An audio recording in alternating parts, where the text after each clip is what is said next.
In a movie, you have one chance to make something happen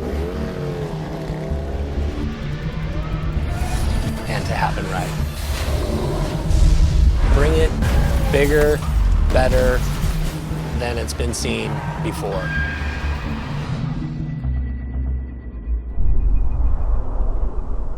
I've been a working stuntman for 25 years now.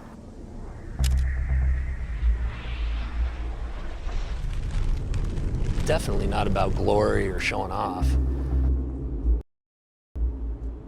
It's about making the impossible possible.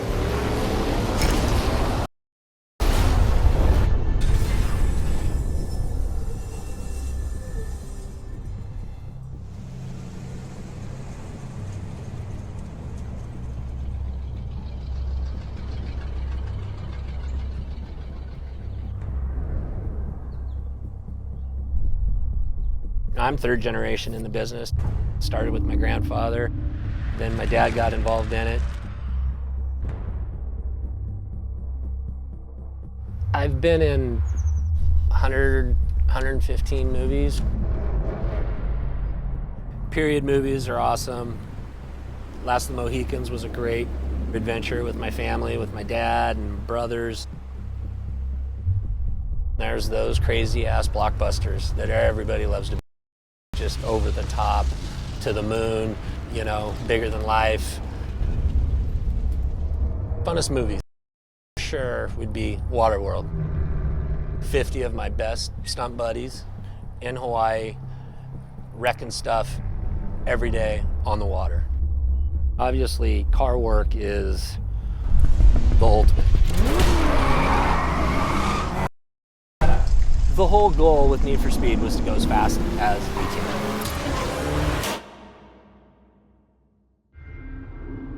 On the movie set, there's generally probably 150 to 200 people that are your working crew.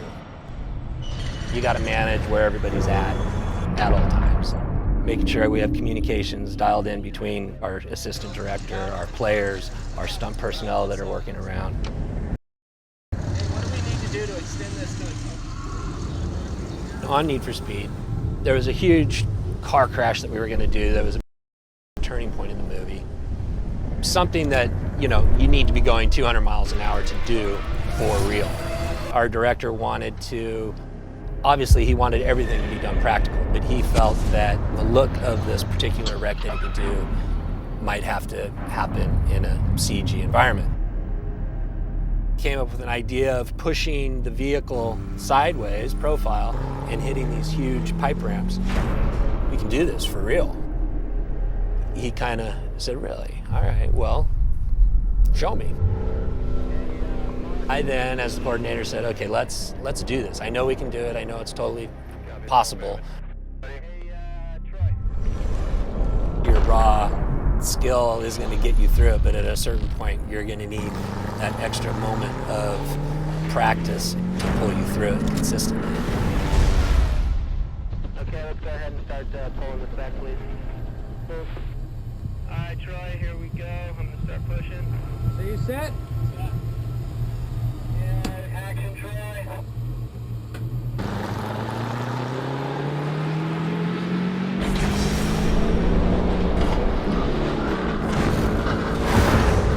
I had all the confidence in the world. The director had all the confidence in the world, and we came in and we nailed it. It was awesome.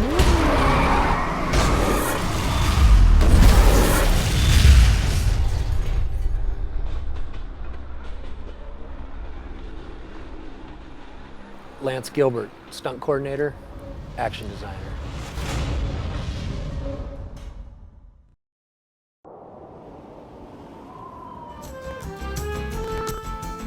Bobby Likis Car Clinic begins at 6 minutes after the hour.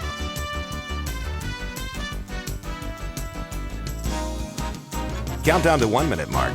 5, 4, 3, 2, 1, mark.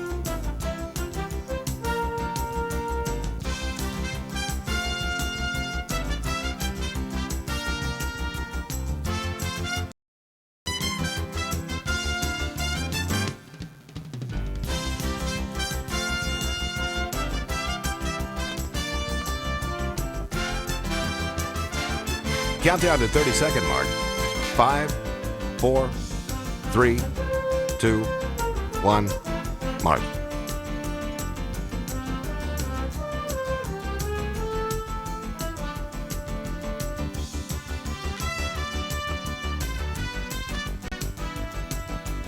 Countdown to 10-second mark. 5, 4, 3, 2, 1, mark.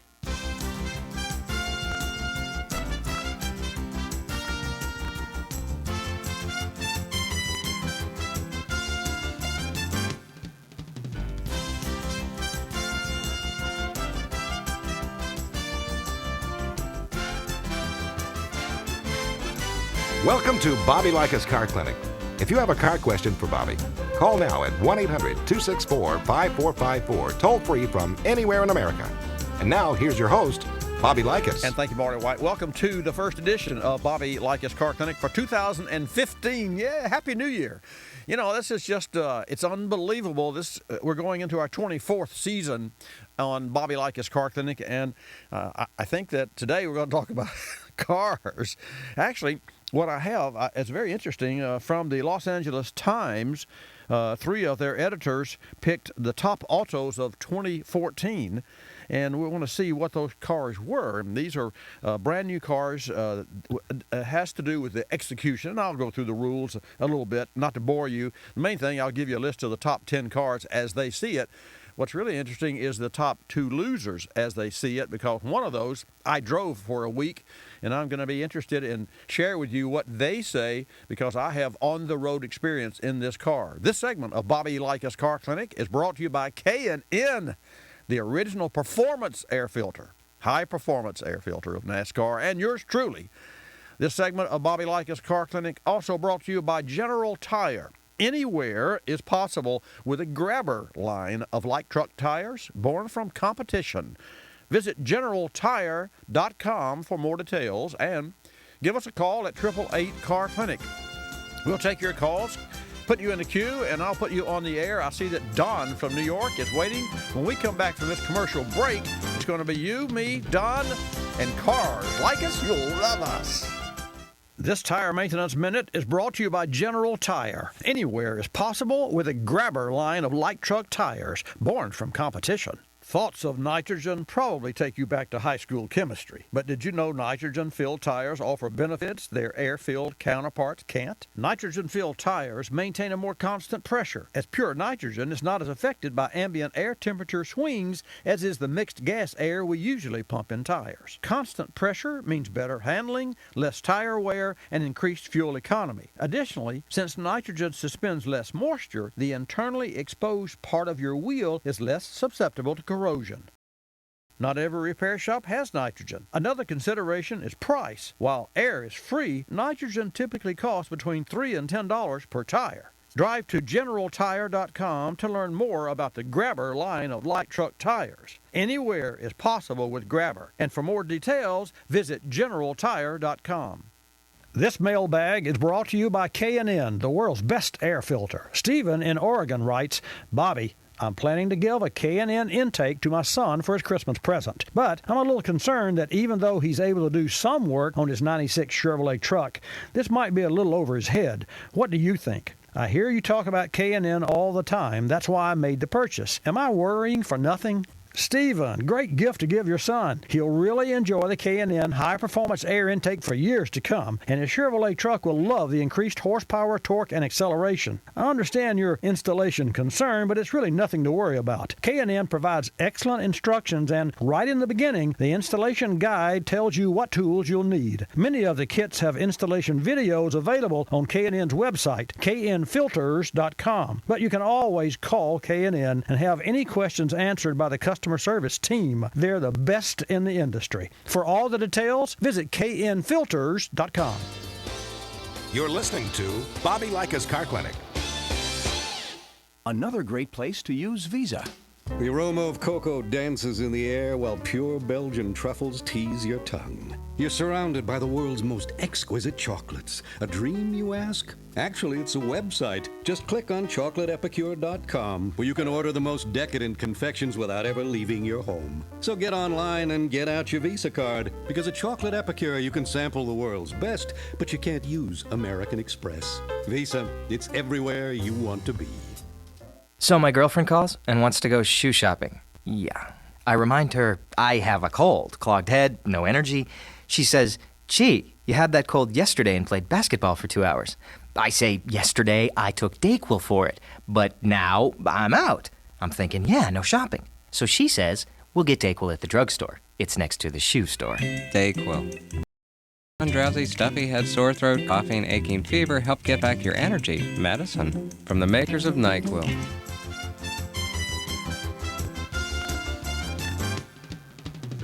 And now back to Bobby Likis Car Clinic and your host, Bobby Likis. Okay, Likis Car Clinic. I want to reach out to Car Clinic affiliate WPDC, 1600 AM in Elizabethtown, Pennsylvania. Vince Grand and Sam Conrad, General Manager and Program Director there on the Car Clinic affiliate WPDC, 1600 AM in Elizabethtown, Pennsylvania. If that's your neck of the woods, let me hear from you at 888 Car Clinic. Kim is standing by. We'll take your calls. 888-227-2546. Put you in the queue, and I will put you on the air. A new sweepstakes is coming soon. I'll tell you a little bit about that a little bit later. But let's go to the phones. Don from New York, welcome to Bobby Likis Car Clinic. Let's see, this is your first out, your first up. This is the first show of the year. So welcome to Bobby Likis Car Clinic. Glad to have you join us. Hey, Bobby. Good morning, sir.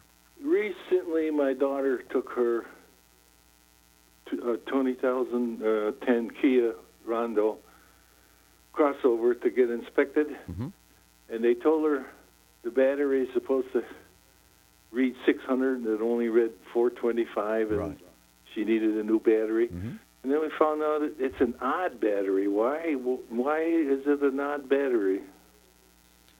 Well, when you say odd, what is so odd about it? You mean the size, the shape, or I mean? I don't know. That's what the guy in the store says. It's an odd battery. It may be odd in a sense of the word that particular fitment of that battery was specifically designed for a location in that vehicle, and manufacturers do that from time to time.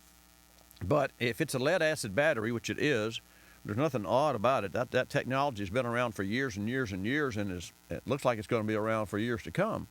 It seems like, shouldn't a six-cylinder car use the same battery?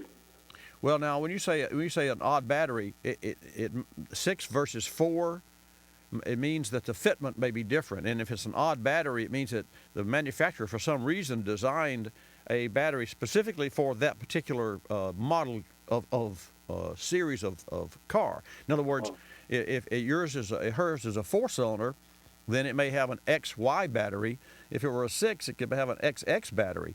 But the only thing that would be odd about it is that they didn't have it on the shelf. Does that 425 tell you anything? Well, yeah, so that's a cold cranking amps. In other words, the power, and it's especially timely that you should mention that, because at 0 degrees temperature, a battery loses 50% of its power.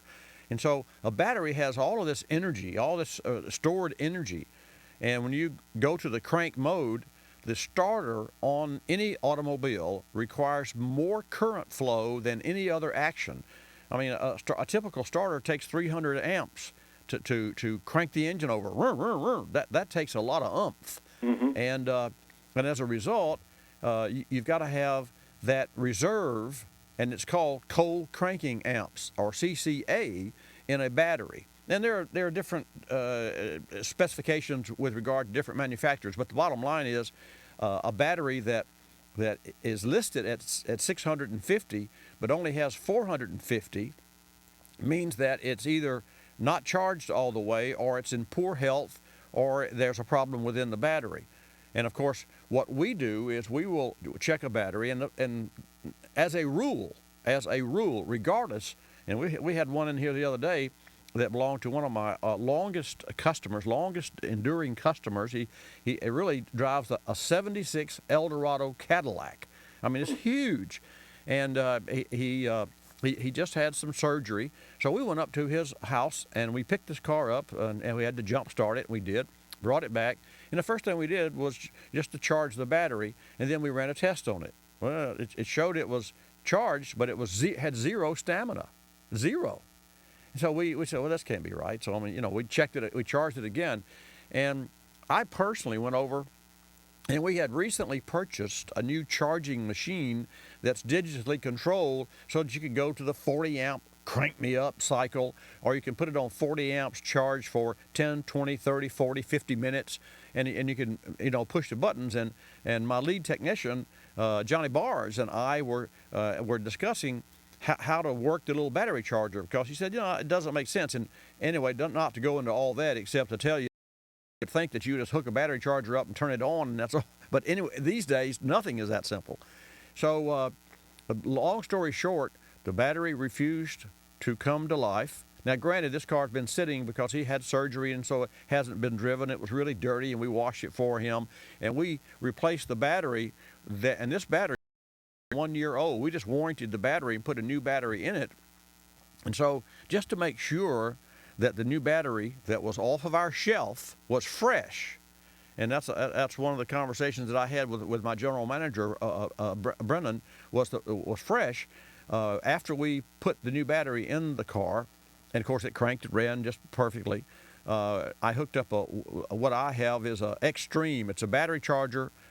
It's a digitally controlled battery conditioner that I use for my cars and for the broadcast trailer that keeps batteries in good life, in good state of charge without overcharging. If you hook a trickle charger to a battery, you will boil the water out and ruin the battery. That's a fact. But this machine, it's made by Pulse Tech, and it's an Extreme, and I've got one for my vehicle.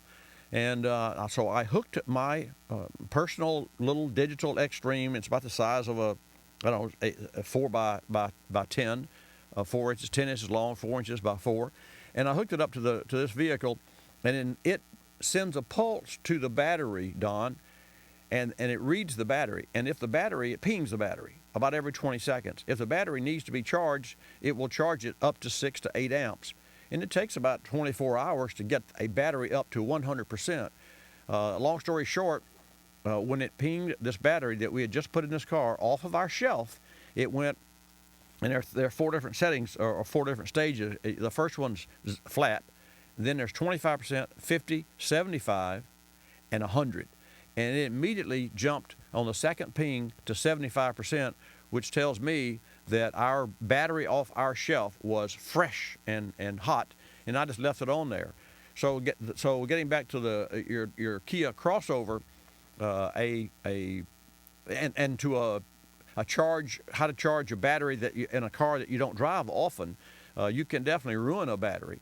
But that 445 just shows that the state of the health and the stamina of that battery was below specs, and that's why they had to replace it. And it should be replaced right away? Well, versus, I mean, here's the bottom line. If the battery has been charged and doesn't come up to the full specifications that the battery should be, then by all means, because, and that's also a great question. If you don't replace the battery, where's the load go? It goes on the alternator, because the battery's always saying, gimme, gimme. And the alternator has a life cycle, and a duty cycle, it's called. And this is a fact that not many technicians, quote unquote, know. I don't know how strong you are, but if I could bench press 100 pounds once, that would be great. But I bet you I could bench press 10 pounds 100 times. Well, an alternator, and this is why if you look at an alternator, it's ribbed and you can see through it because it has to be cooled. The duty cycle of an alternator is less than 3 minutes under its wide open duty cycle. And what that means is that alternator can lift 100 amps. It can lift 100 amps, but it can't do it for very long, because if it does, it's overworked. And to that end, you could take a brand new alternator and a brand new car and put a flat dead battery that was a bad battery and would not charge, and put that in that car, and then you could use another battery to jumpstart that car, and then drive that car. And you say, well, I'm going to drive, from New York to New Jersey, or I'm going to drive down the Jersey Turnpike or wherever, and I'm going to let this alternator charge this dead battery. And ultimately, all you would be doing is damaging the alternator, because you would be shortening the life of the alternator, because it's only made to put back and to keep refreshed and engaged the battery. It is not meant to run the battery, recharge the battery, plus have to carry all of the accessories that we run in cars today, which include fans for the radiator, fans for air conditioning and or heating, defroster grids on the windshield or rear glass, all those things that, there's so many electronics in today's cars. It hasn't been, well, it has been a long time ago, but I remember when a 140 amp alternator was only used on a highway patrol, because they had all those lights and extra fittings, and they idled a lot, or they ran wide open, one of the two. But today, a 100 amp alternator is a typical 105 amp alternator on a spec car, on the Kia, the little crossover. It's probably got an 80 to 100 amp alternator on that vehicle.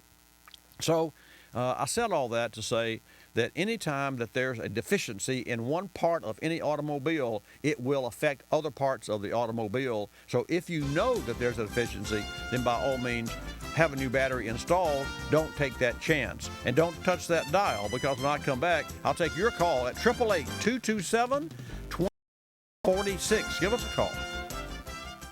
My car's a sauna. What's with this air conditioning? You need an AC Pro. Know any? Yeah, you. You got me confused with somebody else. You're a pro with new do-it-yourself AC Pro, the 10-minute cold air solution. But You know where to find the hood? That thing up front? Exactly. AC Pro's easy, fast, and saves you money. You'll have your car's AC blowing cold air in minutes. I did it! It's like a freezer in here. Be a pro with new AC Pro, the 10-minute cold air solution. Got a sweater? From our car clinic inbox, another listener question. Bobby, I don't often speed, so why do I need a radar detector? Radar detectors aren't just about speeding tickets. Radar laser detectors are also about safety, since being alerted before you're surprised is key, and because what lies around the bend isn't visible to you, the detector could be your eyes. If an accident lies ahead, chances are law enforcement is on the scene. If their radar is on, you'll be alerted. Escort's Passport Max 2, all-digital, high-definition radar laser detector features advanced military technology called digital signal processing, which enables the Passport Max 2 to identify faster and more accurately. And Escort Live, social networking for the road, alerts you in advance of highway patrol, air patrol, and red light cameras, so you can take safe driving to the limit. Speed limit, that is. Drive smarter and safer with a Passport from Escort. Details at escortradar.com. O'Reilly. If it's hard to stop or you hear squealing and grinding noises during braking, stop by O'Reilly Auto Parts. You'll find the brake parts you need from trusted brands like Brake Best Select, and Wagner Thermo. Everyday low prices. Play it safe with brake parts from O'Reilly Auto Parts. Better parts, better prices every day. O'Reilly Auto Parts. You're listening to Bobby Likis Car Clinic. When we play a game together, I probably won't say, "Thanks for making me the focus of all your attention and energy." I'll just give you a hug when I get a triple word score in Scrabble. Or do a little dance as I make my first million in the game of life. And I may not say, "Hey, this means a lot to me." I may not say it, but you'll know. Parker Brothers and Milton invite you to plan a family game night for your family tonight. Everybody who plays wins. Mom, Dad, thanks for playing. Commercials are more believable if you get to know real customers. So on the line with me is Michael Weisbrod, a Geico Auto Insurance customer. Michael, tell us about the real you. Well, I'm 5'11", 170 pounds. My turn-ons are sunsets, honest people, walks on the beach, puppies, and low-cost car insurance. It doesn't get any more real than that. To join sensitive people like Michael, call 1-800-947-AUTO. You could save 15% or more. 1-800-947-AUTO. Geico Direct, the sensible alternative.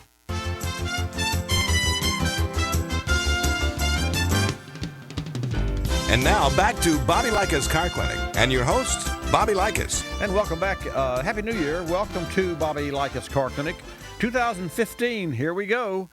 We just ended Car Clinic's fall into free fuel sweepstakes just in time for the holidays. And I'd like to give a big congratulations to all of our winners. If you didn't win, you stay tuned, folks, because we'll have a brand new Car Clinic sweepstakes just after this couple of 3 weeks. In fact, as always, be sure to keep an eye out on our social media. That's Facebook, Twitter, Google+, Pinterest, and Instagram for awesome contests and giveaways. And speaking of social media contests and giveaways, I want to congratulate Tracy Keaton and Matt Ovadeus for winning Car Clinic's New Year's giveaway this week. They'll be receiving an awesome Car Clinic prize pack. Daniel from Mississippi, welcome to Bobby Likis Car Clinic. Hello. You're on the air. Welcome to the show. Yeah, I've got a question. Sure. I have a 45-foot Prevost bus. Mm-hmm. It's a motorhome type bus.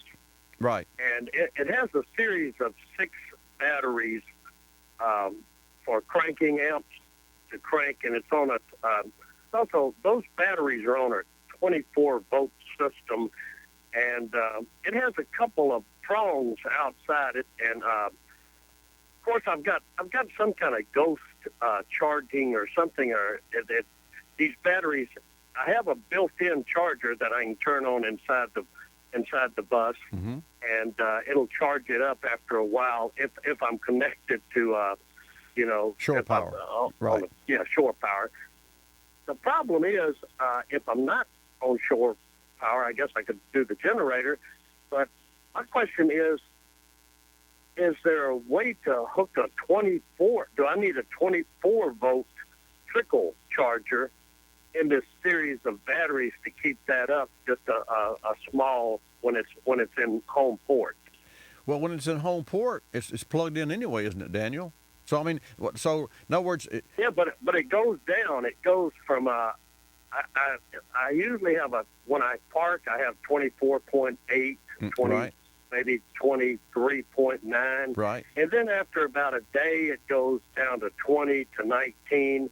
And then I've got a switch above the dashboard in this bus that I turn on to get it to crank. I have to turn that on, and it's got just a regular charger in the back. I think it's a built-in charger they built when they made the bus. But I need something. Well, one time the batteries went down, and I called AAA, and they sent out a big company out there, and he said, "Oh, yeah, we don't have 24-volt chargers. I've got to take all of these batteries loose and charge one at a time, or I'll blow your system up."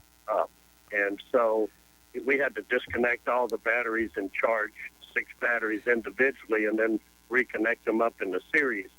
Do I need a 24-volt trickle charger? Well, it would seem to me that you need some charger. Here are my thoughts. Number one, and I had a motorhome for 10 years, but it had the motor coach battery, and then it had the vehicle battery.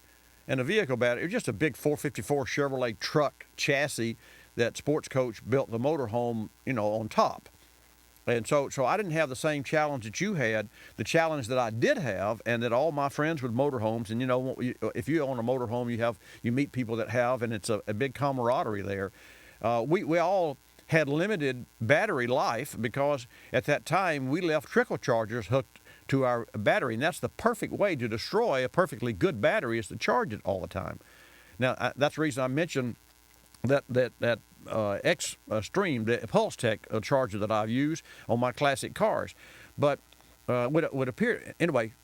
I had 2 different battery sources. I had the coach battery that ran, the refrigerator through that process, and that ran other parts of the coach, and it had its own inverter. And you know what an inverter is. It had its own inverter when I was plugged in, so it charged itself. The vehicle charged itself when it was plugged in, just like yours does. I did not have a digital readout of the battery voltage of the motorhome's battery. Having said that, the battery up front was separate, but there was a rocker switch on the dash made into the vehicle that would allow me to connect the two together in that way, in case my gotta start, gotta go, gotta drive battery, the bus battery, the engine battery was ever dead, I could, by pushing a button, connect the two batteries together so that I would always have a backup, some redundancy there, so you wouldn't get stranded in the middle of nowhere, because, if you left the key on or the parking lights on the vehicle, that's a different animal from the home of the motorhome, if you know what I'm saying. Oh, absolutely, and that seems to be the issue. I don't. Some of these buses, these are $1 million buses, and they have those rocker switches on them, but mine doesn't have that switch on it, and so I have to have power, shore power. Yeah, there has to be, Daniel. I would talk to, I wish I had the answer for your particular question. I don't. Maybe someone who's listening who is more in tune into the latest technology of motorhomes. But, you must have two separate methodologies to power that vehicle, because you can ill afford to be stranded on the side of the road. It's not like you could just, it's like an airplane almost. You can't pull over and park. Well, on a big motorhome, you get in the middle of an intersection, you can't, two guys are not going to get out and help you push it to the side. So you don't ever want to be in that position. And also, when you turn the key off, and I had a gentleman to call me, I don't know, 3 or 4 months ago, and said I left the key, and the key buzzer the light was on that said the key was in the ignition, and he thought he had removed it, and it ran the coach, not the coach battery, but the engine battery down, because he left the key in it, and he was stranded, so because he didn't have that way. So by all means, what you're to do would be, and I enjoyed mine. I kept a motorhome for 10 years, and built a lot of custom items within the motorhome, and it was just so much fun to own one of those. I put 40,000 miles on it in 10 years. And I got back all of my money except for $4,500. What I paid for it, and 10 years later, I got back all but $4,500. It is the best investment I ever made in my life, and the pleasure that it brought my family, it was untold. It was just unbelievable. But having said all that, I would check with your local, there in Mississippi, your local motorhome sales and service, and talk to the service manager and say, here's what. And you and I are on the same page here. You've got to have redundancy. You've got to have the rocker that connects the two together, and you also have to have that backup charger. And do they make a 24-volt? Sure, they make 24-volt chargers, I assume.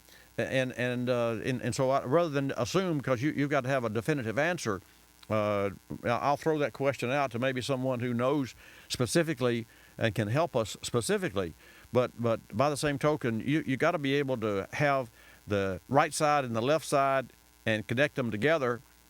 And as I remember, in closing, Daniel, as I remember, there was a unit that was on this vehicle, I think, that I installed. It was one I installed that had diodes. And as I'm driving down the road, my alternator would not only charge, and it had a big alternator, the bus battery, which didn't do a lot, just the lights on the motorhome. That's no big deal. Right. And this was not a diesel pusher. It was a 454, gasoline 30 footer. And so the battery would charge, but I also had this accessory that charged the coach battery from the alternator. And yet when you stopped, there was a diode that separated the two units totally. And of course, then, as I told you, I had the rocker, and the rocker, the trick on the rocker, when you push the rocker switch, that engages a solenoid that ties two batteries together. I mean, Right. you got to have a big, like a starter solenoid. You got to have a solenoid. So, but you also have to have power to engage the solenoid. From which battery do you have the power feeding the solenoid that joins in the good battery? If you feed the solenoid with one battery, and that's the battery that goes down, the solenoid doesn't do its job. So I don't know how I tackle that situation, but I do remember that I had to, maybe you got a double rocker. Maybe you got the center position is no man's land. It separates all of it. The right position connects the two together. That's what I did. The right position of the three-way rocker connected the two, engaged the solenoid, and it was powered by the good battery. But if you pushed it into the down position, it engaged the solenoid powered by the other battery, so that it didn't matter which battery would go down. I had a backup that would engage the solenoid that would connect those two batteries together, so I could fire the vehicle and get away. That work? Right. Yeah. I understand what you're saying. I'm not that mechanical, but probably need to get some help. You do. I'm glad you called me. And how big is your bus? It's a 45-foot. Wow. And it's got a 500 Detroit diesel engine, so it's pretty huge. And I have two inverters on it, and that seems my house batteries seem to be fine. They hold about 13.9, right, 14 amps, and on the two of those. And I think when you plug up, it's always charging your house batteries back up. You're actually, the best I can figure, everything feeds the house batteries and then feeds back to the bus. So I have an alternator that's big as a 5-gallon. I can only imagine. It's a huge alternator on that thing. You can run an air conditioner. It's got 3 air conditioners, and you can run one of the air conditioners off of the alternator when you're running down the road. Well, that is amazing. There's one more point on your diesel. There's a product that you may not be aware of. It's called Diesel Clean, and the clean is KLEEN. Diesel Clean cetane boost injector cleaner and a performance improver, and it cleans injectors and it boosts the cetane and lubricates the fuel injection components. And I will tell you that the company doesn't make A, B, and C products. Diesel Clean is made by a company that makes Diesel Clean, and it is a fantastic product. You get a chance, hop online and check it out, or just Google Diesel Clean. That's KLEEN, because as you know, with diesels, they run and they have so much torque and so much power, but when they give problems, we see this every day in the shop, Daniel, when they give problems, the cost can be expensive. So proactive diesel, that's the way to do it. And don't touch the dial. I'll come back and we'll take Andy's call. Hi, I'm Bobby Likis with Today or Friction. Brought to you by Royal Purple, the performance lubricants that outperform. Fact or friction? Oil choice in winter isn't all that important. Friction. An oil's cold cranking viscosity is critical to engine lubrication at first start. Conventional oil made from crude-based stock is naturally comprised of different size molecules, which are pumped from the crankcase and flow to the engine at different rates. Conversely, the molecules of synthetic oil are engineered to be the same size, which means they flow at a consistent rate for optimum pumpability and flowability, especially important for getting critical lubrications quickly to the engine in frigid temps. When choosing oil for your vehicle, consider Royal High Performance Motor Oil. Visit RoyalPurple.com for all the Royal advantages. Then pick up your Royal Purple today at Pep Boys. You're listening to Bobby Likis Car Clinic. Bob, what's new? Last night I get in my truck, and in the back seat is one of those supermodels. Says she always wanted to meet a man who owned a sauerkraut factory. We're eating sauerkraut. She's wiping juice off my chin. I get heartburn. I pull out my Rolaids, and in under 10 seconds, it starts working. Then she's gone.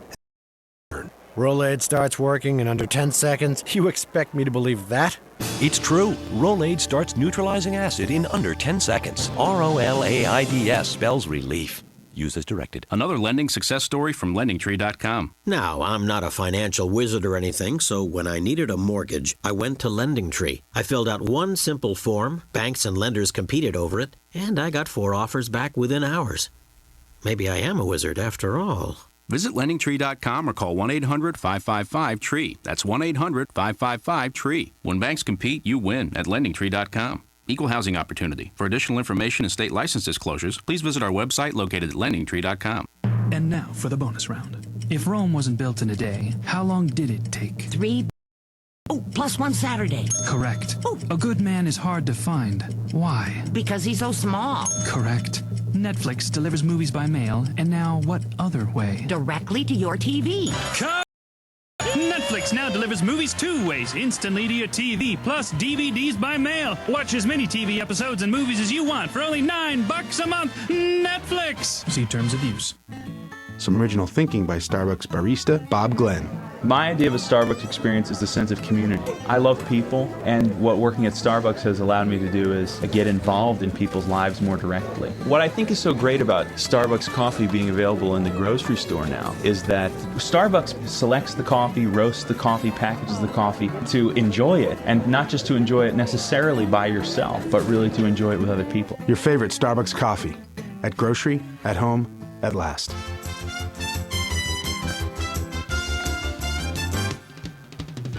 And now back to Bobby Likis Car Clinic and your host, Likis. And welcome to today's broadcast. A Happy New Year. This is the first broadcast for 2015. I hope that you had a fantastic holiday. I have to say that for those in our house and our family here at Car Clinic Network and also Car Clinic Service Pre-Repair located in Pensacola, Florida, and our studios are inside a 15,000 square foot automotive service shop.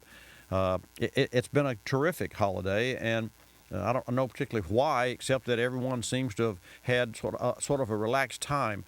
I think that versus all the rat race. Now, I'm sure went near any mall, you would not agree with me because I didn't go in near any mall until until the 24th, which is what men do. They wait to the last day, the last hour, and then go figure out what you got to buy for your wife and your spouse and your loved one and those sorts of things. But I got to tell you, from a small business owner, and we've operated Car Clinic Service Pre-Repair for 43 years, and won Best Gannett's Best of the Bay 4 years in a row, except for this year we won the Best Reputation. But Best of the Bay and Gannett for 4 years, and then this year we outdid ourselves, my team on the service side, and won Best of the Bay, Best Reputation in automotive service. And you know how we do that? We earn it one customer at a time. And I'm seeing that every day as I work at the service desk and interact with my customers. I can't tell you, it's humbling. There's a responsibility there. So if you're in the business, and I don't want to get into that because it will take me too long, but I would just to tell you, the real challenge with automotive service and repair shops today is they do not interact with the owners of the automobile. They do not engage the owners of the automobile. I said I wasn't going to get into that, but I have to tell you, I 4 customers yesterday that went on and on and on to thank us, me and my team, for the great service that we provided. And one gentleman said, "Thank you for coming to get me." And I had 3 or 4 customers in the customer waiting center, and I talked to this gentleman. I said, "Billy, I need you. You got to come with me." And the other customers looked at him and said, "Uh-oh, what's up?" And he thanked me because I engaged him in some suspicious-looking fluid that was in his Lincoln Aviator. So the bottom line, if you're in the business, engage. And if you've got a customer that doesn't want to engage them anyway, because it's their money, it's their car, it's their safety, and ultimately they have to write the check, and it's your responsibility to make sure that they're writing a check that's the repair is going to outlast the repair bill. I said I wasn't going to get into that, and darn if I didn't go ahead and do it anyway, but that's okay, it's my show. Who are we going to speak with? Andy. Hey, thanks for holding, Andy. I don't know where I went on that, but welcome to Bobby Likis Car Clinic from New York. Hi, Bobby. Happy New Year's. Thank you, sir. Appreciate your call, and thanks for your patience. Yes, sir. I have a quick question. My wife's got a 2014 Honda CR-V. Okay. And in the morning, it's cold up here in upstate New York, but we go out in the morning, I start the car up, and intermittently there's a grinding noise right after. It sounds almost like the starter's not disengaging, but they're telling me that it's the variable timing control valve, and they took it down there, and I guess they replaced it. Well, they didn't hear it, so now they want us to bring the car back down and leave it for like 2 or 3 days so they could hear the sound themselves. Well, but I was wondering if you ever heard of anything like that. Well, whenever we have, well, you're talking apples and oranges there. Here's what I believe that you're going to find the problem there. Are going to find a tensioner or a pulley for the tensioner. We have in the past, I don't know, it doesn't matter, but as far as what we have seen, except that in the real trenches, which I am every day, we've seen tension and bearings that would go bad. And we had one gentleman that was here from St. Pete, which is, people think of Florida, they think it's all one state, but it's not. It's a long way down south. So we had a gentleman here that had the nicest 2002 Lexus, I would say, in America. At least it's the nicest one that I'd ever seen. And I had no idea that in 2002, Lexus made a car that had heated and cooled and reclining rear seats. I mean, I was amazed. An electric shade for the rear, and it was like one of I don't know how many they made, maybe 1,000 or so. But the bottom line, this car had air ride, and we converted it to manual because the one airbag assembly was $1,600, and I won't go into that story, but it was a very successful switchover if you happen to have one of those cars. And we also had it came in here for a chirping noise, and when he drove up, I heard it. But when we opened the hood, it went away. And ultimately, here's how we found it, Andy. We took the belt off. Now, this may sound simple. We took the belt off and twirled the pulleys with our hand using a stethoscope, and you could hear one that was going. I mean, it was that, excuse the mic there, but that's the way it sounded. And so I believe that what you're going to find, what the dealer's going to find on your vehicle, is one of the pulleys that when it's cold, because you know what metal does when it gets cold. Now, that's a mechanical issue. So if you're hearing a screeching noise, you've got a mechanical problem. Let's shift gears and just momentarily and just go here. The control unit that they're talking about is a control unit that controls the variable cam timing, and is a solenoid that's inside the engine. So I don't see how that could make noise. They are prone to fail when oil is dirty. That's another reason we literally, when it comes to a camshaft that has variable timing, which is almost, I don't know what percentage is, but 60% probably on today's engines, we use the Royal Purple synthetic products because Royal Purple synthetic, as most synthetics do, runs cleaner. And the tiny pores, tiny orifices of electric controls within an engine demand cleanliness. And I'll tell you, you put 50,000 miles on a vehicle that has those controls, and you don't change the oil regularly, or you have some chance to overheat it without the help of synthetic oil, and you will have a problem. So that's a lot of information, but I just wanted you to know that last but not least, I agree. Take it back, leave it with them. If they have to have it in the morning, there's nothing you can do but give it back to them and let them start from where. But I gotta believe that you're gonna find some tensioner or some pulley or some mechanical. It could even be an exhaust heat shield that shrinks and makes noise. In the morning. Those are the kind of things that can really spook you and be hard to find. By the same token, it's not acceptable the way it is, and I'm with you. Right. It's frustrating. Like I said, absolutely 2 days in a row, and then it could go a week without making it. Yep. I hear you. I hear you. Well, do what you have to do, and when you get on the other side, please call me back and let me know what they found that corrected the problem. And I sure will. And Happy New Year to you. Thank you for holding. I appreciate you. Well, thank you, Bobby. Thank have a you, good sir. one. You too, Andy. Well, that's why I'm here. I mean, really, this is why I'm here. Let's go to Jim. Take a call from Jim. Jim, welcome to Bobby Likis Car Clinic. Good morning, Bobby. Good morning, sir. Hey, how you doing? Happy New Year. Happy New Year to you, Bobby. I told your receptionist that I got two mechanics. I'm sort of funny. I'm funny about who cuts my hair. I don't let just any barber cut my hair. Same with my automobile. I don't let just anybody work on my automobile. I'm with you. And unfortunately, my mechanic, he didn't pass away. He had to retire on account of health problems. So well, he says I'm dead because I'm not working. But I told the other one's advice I appreciate more is yours. Thank you. Pat yourself on the back on Thank that. you. Thank you. Bobby, I got a question. I bought a 2002 Nissan Exterior. Right. And when you crank an automobile, I always let it sit and run anywhere from 3 to 5 minutes. Well, 30 seconds is 30 seconds is adequate. You know, really. I let mine, run until the engine comes down from a fast idle, and then I put it in gear and I'm gone. But your question to me. Oh, okay. Now, when I I crank it up and I let it run. I let all the fluid circulate through the motor, through the transmission. Everything's fine. I get out on the road. Everything's fine.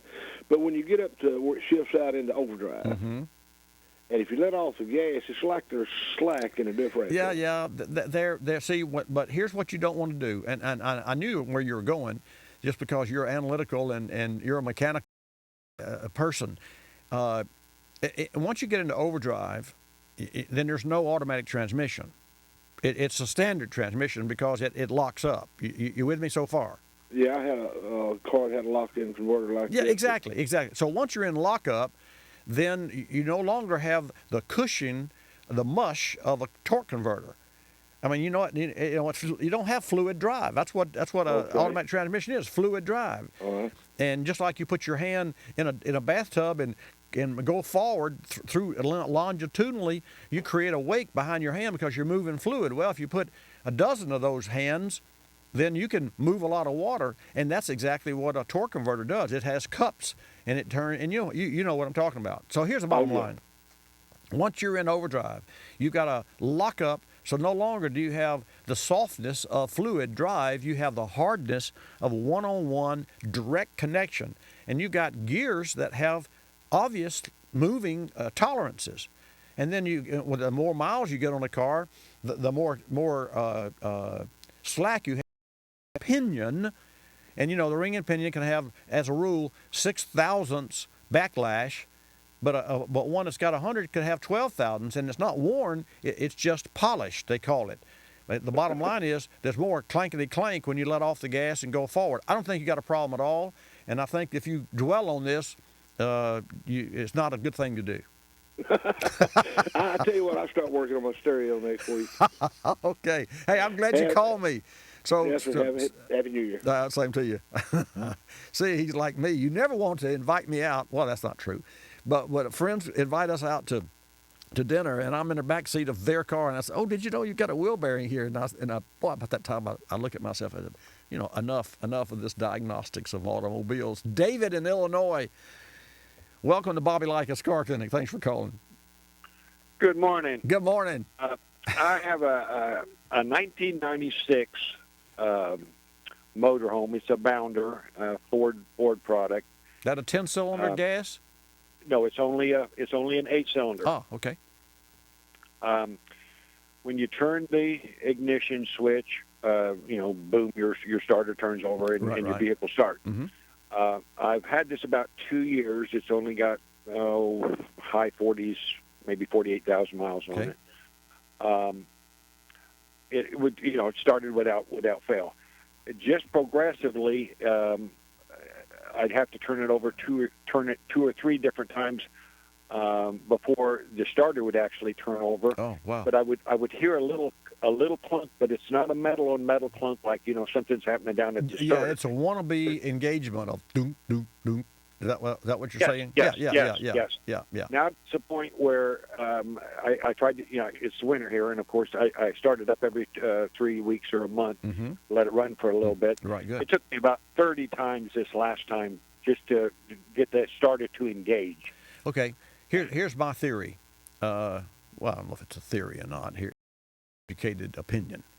Number one. Even if this hasn't been done in a year, you should remove the battery cables and clean those battery cables. even if they look really great on the outside, you should take them off the posts and make sure that you remove the negative first and install the negative last. You understand why I'm saying that? Yes, I do. Okay. So that's the first thing that I would do. Well, first thing I do is take a battery tester and make sure the battery was okay. And if the battery is okay, and the cold cranking amps and all that, I would then look for connections, because it doesn't take much of a voltage drop. And David, here's the bottom line. Let's say you got 12.2 or 11.9 at the battery. And that let's say it's 12. And that 12 volts goes from the battery through the firewall to the ignition switch, from the ignition switch to the neutral safety switch, from the neutral safety switch to the starter solenoid.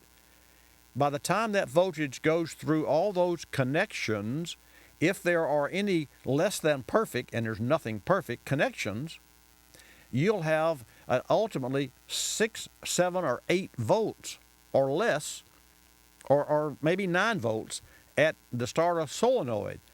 And so the solenoid's there, and it's waiting on a shock. It's waiting on that 12 volts to push that current through it, and it sees 6 or 7 volts because there's parasitic but there's loss along the way. And so that solenoid is just nudged. And you and I were talking about the thunk, thunk, thunk. I think that's a nudge. So I would bet you this. I would bet you if you were to hook up another battery, as in jump starting, you would overcome this shortcoming of voltage, but that wouldn't be the cure. That would be a temporary start. So I believe the first thing, and what I believe you've got a starter issue in a solenoid, and I would replace the assemblies, and be sure and buy a high-grade starter. But I believe the first thing you should do is to clean the connections that you are able to clean, because you're not able to clean the neutral safety switch. You're not able to clean the ignition connectors. You're not able to clean other wiring harness problems, areas, but you are able to do two things: that start at the battery, and then where the cable is hooked from the battery to the block, and where the positive cable is hooked from the positive of the battery to the starter. Those are things that you're able to inspect, and that's really all that I would recommend that you do. And having said that, last, David, but not least, a lot of times people look at a cable and it looks okay, but they don't really look at the inside of the cable, make sure it's not corroded. So corrosion, what you have to look for. There's the music. It's the end of the first hour of Bobby Likis with another 2015 show after the top of the hour. Don't go away. This is Bobby Likis Car Clinic. Bobby Likis Car Clinic is a copyrighted presentation of Car Clinic Productions Incorporated and may not be reproduced or rebroadcast without the express written approval of Car Clinic Productions Incorporated.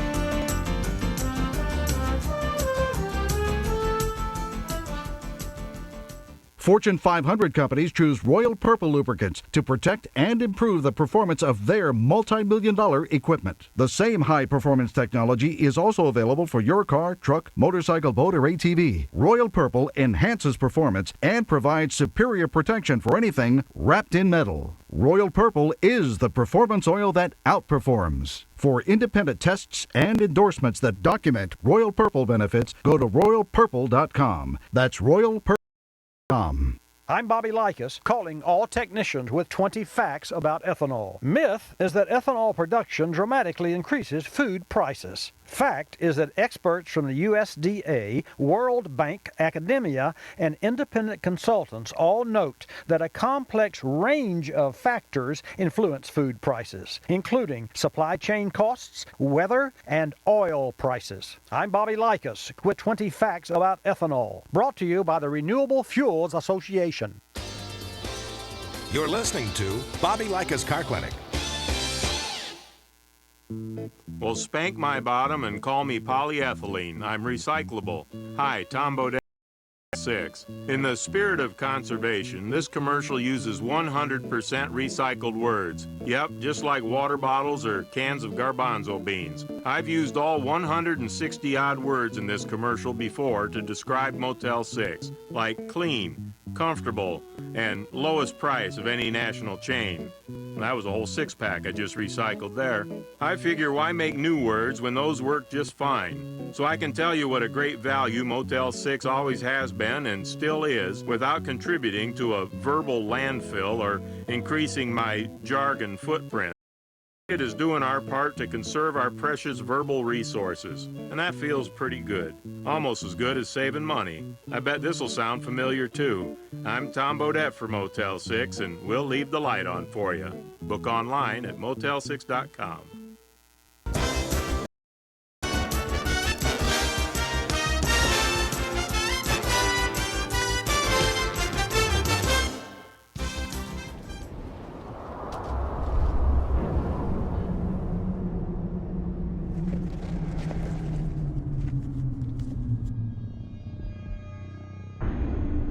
In a movie, you have one chance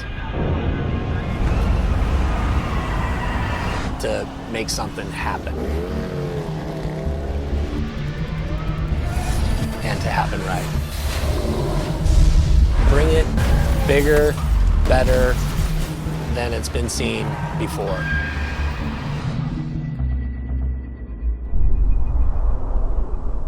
I've been a working stuntman for 25 years now.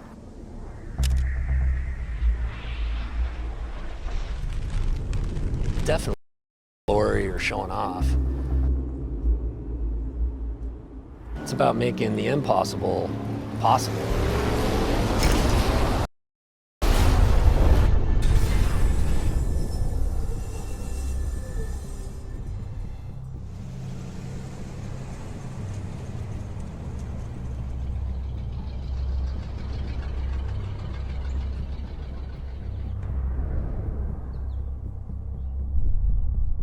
I'm third generation in the business. Started with my grandfather, then my dad got involved in it.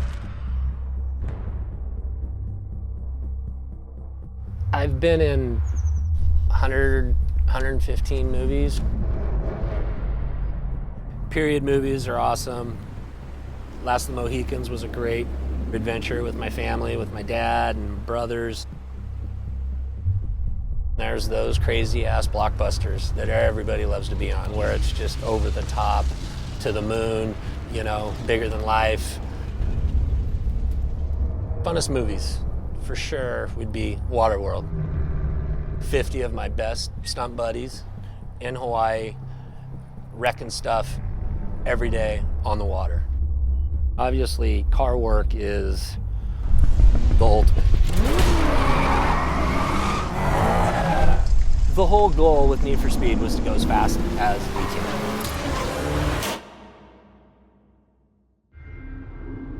On the movie set, there's generally probably 150 to 200 people that are your working crew. You got to manage where everybody's at all times. Communications dialed in between our assistant director, our players, our stunt personnel that are working around. What do we need to do to extend this to On Need for Speed, there was a huge car crash that we were going to do that was, kind of a turning point in the movie. Something that, you need to be going 200 miles an hour to do for real. Our director wanted to, obviously he wanted everything practical, but he felt that the look of this particular wreck that he could do might have to happen in a CG environment. Came up with an idea of pushing the vehicle sideways, profile, and hitting these huge pipe ramps. We can do this for real. He kind of said, really? All right, well, show me. I then, as the coordinator, said, okay, let's do this. I know we can do it. I know it's totally possible. Your raw skill is going to get you through it, but at a certain point, you're going to need that extra moment of practice to pull you through it consistently. Okay, let's go ahead and start pulling this back, please. All right, Troy, here we go. I'm going to start pushing. So you set? Set. Yeah, action, Troy.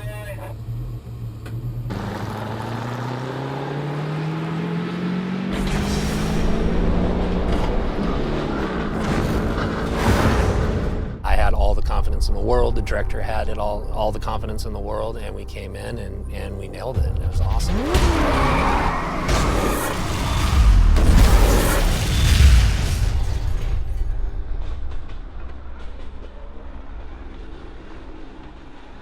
Lance Gilbert, stunt coordinator, action designer.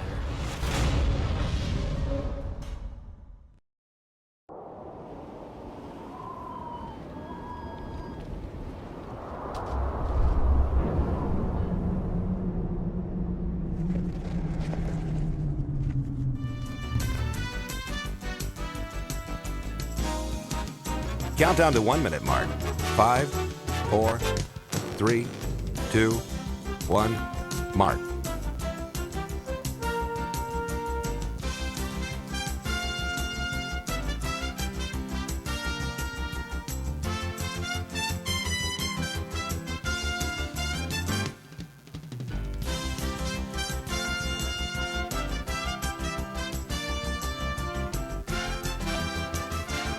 Countdown to 30-second mark. 5, 4, 3, 2, 1, mark.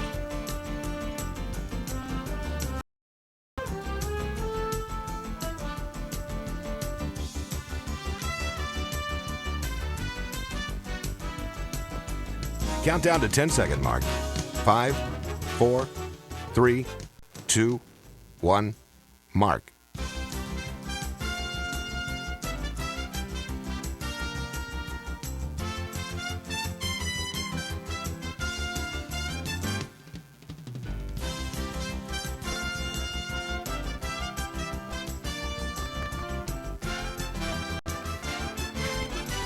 Welcome to Bobby Likis Car Clinic.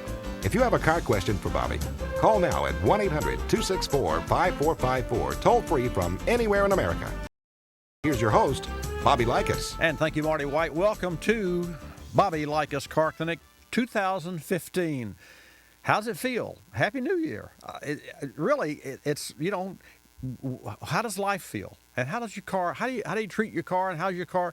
It's just a great feeling to me to be able to address car issues and to talk and interact with folks that I feel like that I know, although I've never met before. So if that's you, if you're a new tuner-inner, if this is the first time that you've heard Bobby Likis Car Clinic, stick around because you ride along with me this hour, and I'll share with you information that I've gleaned in my 43 years in automotive service, still to this day, and going on 24 years in the automotive center of the automotive universe here from the studios of Car Clinic Network.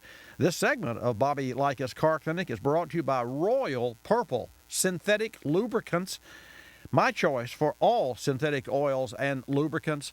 Purple Ice, your radiator, Royal Flush you use before you install the Purple Ice because it is a radiator coolant flush that helps clean that system and stop that dreaded corrosion that just destroys cooling systems and you don't know what's happening. When I come back, I'll take your calls. I see Bob and Nick are in the queue. They will be up first.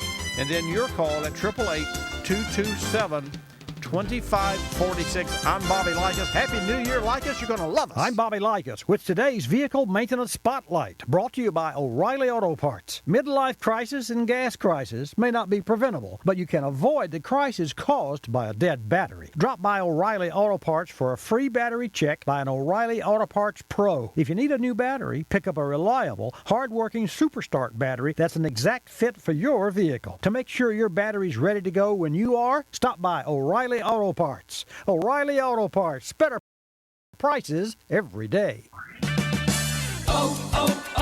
O'Reilly. Eventually it's going to happen. You'll turn the key and your engine won't start. Don't lose your ability to get around. Visit O'Reilly Auto Parts for a Super Start battery. Whether it's a reliable economy, hard-working premium, or powerful extreme, you'll find it at an everyday low price. Don't let a dead battery slow you down. Visit O'Reilly Auto Parts. Better parts, better prices every day.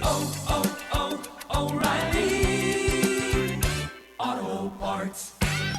I'm Bobby Likis, calling all with 20 facts about ethanol.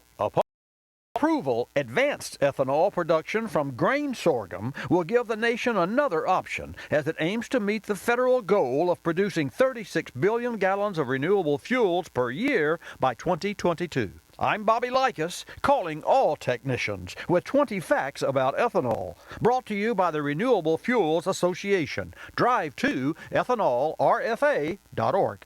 How can you improve battery performance? PowerFrame Grid Technology, a more advanced kind of positive grid technology designed to combat the common causes of premature battery failure. PowerFrame Grid Technology is formed from a single sheet of precisely rolled and stamped metal. This patented manufacturing process makes the battery more resistant to corrosion. Look for the PowerFrame logo on the outside of your next battery. It means true strength on the inside. Visit powerframe.com to find a retailer near you. You're listening to Bobby Likis Car Clinic. First rule of business: hard work equals success. That's why Geico is consistently rated excellent or better in terms of financial strength. Second rule: don't steal a co-worker's egg salad, especially if it's marked the gecko. Come on, people. Geico is the third largest car insurance company in the nation. But it's not like we're kicking back now having a cup of tea. Takes a lot of sweat to become that big. Of course, geckos don't literally sweat. It's just not our thing. But I do work hard, mind you. It's the place you like to make warm and inviting. What could be more welcoming than the aroma of fresh coffee brewing? Coffee is Starbucks. The experience only gets richer. You'll find Starbucks coffee at your grocery store so you can enjoy it at home. Its distinctive roasting style and rich, authentic taste show how seriously we pursue the art of coffee. Savor its aroma, then pour a cup and invite your senses to take flight. Starbucks coffee at your grocery store.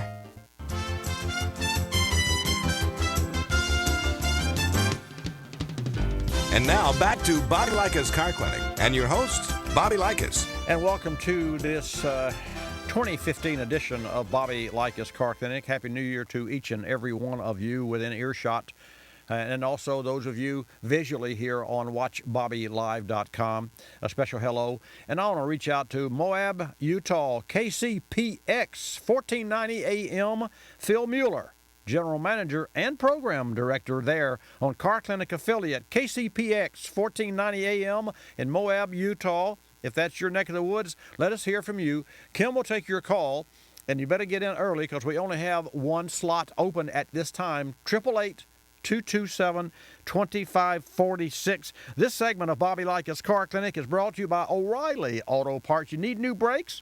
You find the brake parts you need at O'Reilly Auto Parts. They have brands you trust like Brake Best Select, and Wagner Thermal Quiet, all at guaranteed low prices. O'Reilly Auto Parts, better prices every day. Take a call from Nick in New York. You're a patient individual. I thank you for holding. Welcome to Bobby Likis Car Clinic. Thank you for the I got a 2014 Dodge Avenger. I bought it this past summer, and I drove it out to Lincoln, Nebraska to give it to my daughter.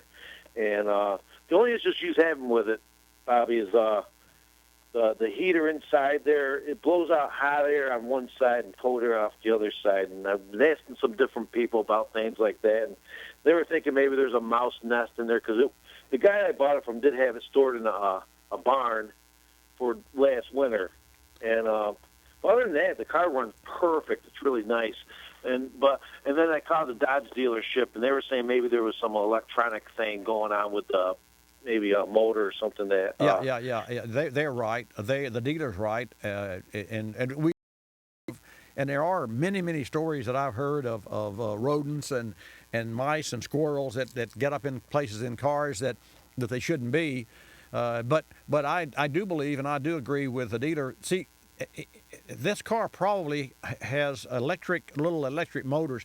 And Nick, years ago, we used vacuum motors, little vacuum chambers that would pull a blend door, which is either cold on one side and hot on the other, or a blend thereof, and it would close doors within the HVAC in under the dash. The problem with vacuum is that you couldn't, the manufacturers couldn't control the position of the door precisely. But when you've got an electric motor with teeth and gears, you can turn the motor on you can cycle the motor twice, and you've moved it 20%. Cycle it 5 times, you've moved it 50%, and you'll know where it is. Now, having said that, on comes the next generation, which is, hey, left side control and right side. So the driver has control of his or her side, and the opposite for the other passenger side. In my particular car, I have 4 temperature zones and 4 different seat heat and or cool zones. And so I share with you that what should be done and what your daughter can do with her Avenger is to take it into the dealership, or she can find an independent that's qualified and understands that. And I give you a site so she can have a choice. Okay, you got a little pen to write this down? Yeah. Okay, and you can just tell her this, asashop.org, and ASA is Automotive Service Association, of which I've been a member for 35 years. It's a fantastic organization, a not-for-profit organization, and that most of your shop owners, including dealerships, who are really into the technology and wanting to know and wanting to have a membership, just like American Medical Association. So asashop.org, you give her that website. It's .org, not .com, and she can go and find 4 or 5 different shops from the comfort of her own home. And then she can make a phone call and say, are you familiar with the HVAC controls on a 2012 Avenger? And the first question that they're going to ask, well, why? What is it doing? And then she can have a dialogue, and she can make a maximum of how many calls she wants to make. But I'll tell you, after about 3 different calls, she'll strike one of those individuals who says, hey, I got this system. I just fixed one last week. And that's where you want. Or she can go to the dealer, her choice. And that's what I offer on Car Clinic is choice. So that's what I would say, that it's a controller, and one's working correctly and the other one's not. And it's that simple. And they do have to go into the dash.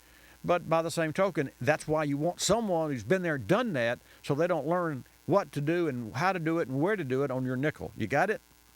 Right. Yeah, that's a funny thing, too, because I had her take it out to the Dodge dealer there in Lincoln. They told her she needed a new heater core and a radiator. And I was like, you got to be kidding me. I mean, that's, just as farthest way from the, because I talked to a guy here, and he says just electronic thing that it is electronic. To be rebooted or whatever. Yeah. Well, they try to snowball her out there. It was really disappointing. Yeah, it's disappointing. I agree with you. Hey, you got your information. Thank you for calling, and Happy New Year, Nick. Thanks, Bobby. Take care. Thank you, sir. Bye-bye. Take care. We'll take another call from, let's see, long time. Bob, thank you for your patience. So, folks, just to bring you up to date, in another hour of today's broadcast, a gentleman called and said that when he bought a Nextera, and that when it went into overdrive and he was driving down the road, he let off the accelerator and stepped on it, and it had a clunking noise. And so we had a conversation there. In the meantime, Bob from Florida has a solution for David's clunking noise. So, Bob, welcome to Bobby Likis Car Clinic. Thanks for holding through the hours. Hey, Bobby. Hey, sir. I go back to the spick and span days, just to let you know how long I've been listening to you. But it's not about the Xterra. It was about the solenoid going clunk and nothing happening. The starter. Okay. Yeah. Yeah. Okay. The first test, of course, is battery voltage, and in batteries, if they measure 12 volts, they're as much as dead. The rule of thumb for lead acid was 12.8 is full charge, 12.6 is 75%, 12.4 is 50%, 12.2 is 25%. So if you're at 12 volts, you need to put a charger on it. But one of the first tests, of course, you check the voltage, but take a clip lead and go from, if you can get to the starter, go from the battery terminal to the solenoid terminal. Right. And if the thing picks up and snaps in and engages the starter, you've got a high resistance circuit through all those, the key switch and all the other switches. Well, Bob, let me ask this question. And having said that, and folks, yes, the caller that Bob's referring to was a gentleman that had a starter, and then it got a little progressively worse to where he'd hit the key and it'd go dunk, dunk, dunk. I mean, not even a good clicking sound. But, Bob, let me ask you this. If you bypass the car, which is what you just said, and it works, you're cheating more or less. You're confirming that the starter would indeed work if it had its fair share of oomph, if it had 12 volts. But that's but that doesn't mean but you're putting more oomph to the starter than the starter will ever see from the car, because you're bypassing the whole car. Well, so I would share with you, and then I'll turn the mic back to you. I would share with you that you could take a starter that was on the verge and had no tolerance, but it would check good the way you're doing it, because you're bypassing all the car, and there's always some voltage drop. Now I'll turn it back to you. I agree. I mean, what I'm saying is this is the positive cable at the starter. Yeah, right. So, and if the solenoid engages, that means that the solenoid is not getting full voltage. Well, yeah, but I agree. But by the same token, so what? You still haven't checked what's coming to the solenoid.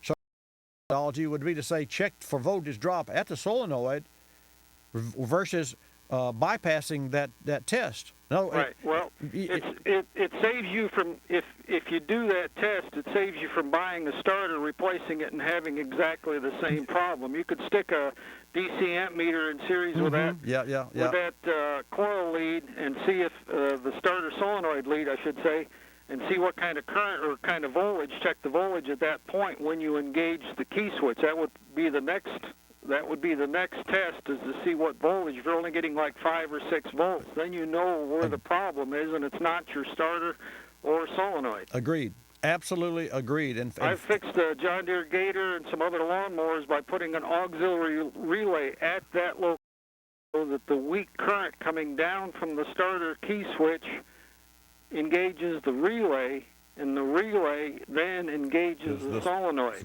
Yeah, and we did that I did that with my motorhome that had a big block Chevrolet, and the exhaust, which used to crack before they went to stainless steel, the exhaust hovers right over the starter, and with heat comes resistance, and a perfectly good starter and a perfectly healthy motorhome didn't have the oomph to turn the starter. You stop for gas after 200-300 miles, and you come out and go clunk, clunk, and nothing. And so the answer was, on the Chevrolet, put a forward solenoid, exactly what you're talking about, to bypass the vehicle and to make it have that energy to make it start. And speaking of energy, save some of yours, save some of mine. I'll be back after this break. We'll take another call. You're listening to Bobby Likis Car Clinic. Don't let old man winter keep you indoors this season. Let General's Ultimax Arctic make anywhere possible, no matter the weather. The Ultimax Arctic features unique grooves and sipes, maximizing snow, ice, and wet traction in all directions. While its modern compound offers outstanding performance in low temperatures, it's the perfect tire to get you where you need to go this winter. Tweet us photos of your winter adventures at General Tire. Hashtag anywhere is possible. Because with General Tire, anywhere is possible. My car's a sauna. What's with this air conditioning? You need an AC Pro. Know any? Yeah, you. You got me confused with somebody else. You're a pro with new do-it-yourself AC Pro, the 10-minute cold air solution. But You know where to find the hood? That thing up front? Exactly. AC Pro's easy, fast, and saves you money. You'll have your car's AC blowing cold air in minutes. I did it! It's like a freezer in here. Be a pro with new AC Pro, the 10-minute cold air solution. Got a sweater? I'm Bobby Likis with today's Engine Care Spotlight, brought to you by CRC Industries, makers of Brake Clean. Driven any new cars lately? Stunning, with beautiful lines and handsome fit and finish. Today's vehicles also produce lower emissions, good for the environment. The key is recirculating exhaust gas, but this can generate harmful carbon deposits when untreated, can lead to pinging, lower MPG, and power loss. CRC Top Engine Cleaner is designed to remove harmful engine deposits that cause performance problems like pinging or knocking, decreased gas mileage, rough idling, and power loss. Using the attached extension tube, simply spray an entire can of CRC Top Engine Cleaner directly into the throttle body with engine idling at 2,000 RPM. Turn off the engine, let soak for 20 minutes, then restart. The vehicle will dispel white smoke from the exhaust. Drive until the smoke disappears. Find more automotive maintenance solutions at crcindustries.com or find them on Facebook at CRC Auto. You're listening to Bobby Likis Car Clinic. Live from Progressive. Flo here. Today we're talking to Newlyweds.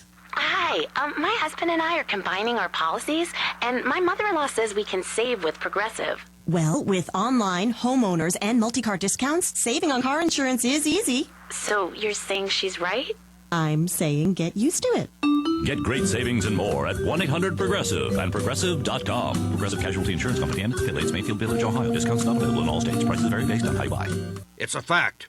1 in every 10 used cars has a major problem. By major, I mean major. Caught fire, burned to a crisp, rebuilt and put up for sale. Happens every day. Make sure you're not the poor slob that buys this piece of crud. Get a vehicle history report from Carfax.com. They'll give you the real history on any used car.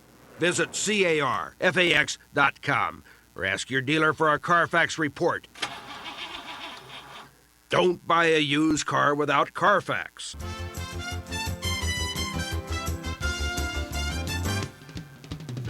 And now back to Bobby Likis Car Clinic and your host, Bobby Likis. And welcome back to this segment of Bobby Likis Car Clinic. Thanks for tuning in. We're going to have a great year. This 2015 is a great year, and I got to tell you how much I appreciate your consideration and your confidence in me. And when you share items and ideas and concerns with me and issues, and we work through those, even those that appear to take a sort of long-winded, and I'll just share with you, the reason that I extend answers is because I want to make sure that you understand, because most people only hear the last few words of what was said on the radio, what's said on the radio. You and even online, even at Watch Bobby Live here, with our video cast every week. You need to make sure that you perfectly understand, because if you walk into a service shop, see, this is what I do. I'm here to give you buzzwords and to help you understand the vehicle that you drive, so that when you take action, which is what people do when they listen to my program afterwards, you know what action to take. And then you're going to go to a service shop or a parts store, and you're going to say, well, like you said, what did he say? What did he? I can't, it's like going to a doctor. It's not the question that you ask, it's a question that you don't know to ask. And so that's what I'm here for. Okay, let's get on with it. Ray from Alabama. Welcome to Bobby Likis Car Clinic. Glad to have you join us. Thank you. Have a happy New Year, Bobby. Thank you, sir. Same right back at you, Ray. What can I do for you? Yes, sir. I got a 95 Nissan Maxima.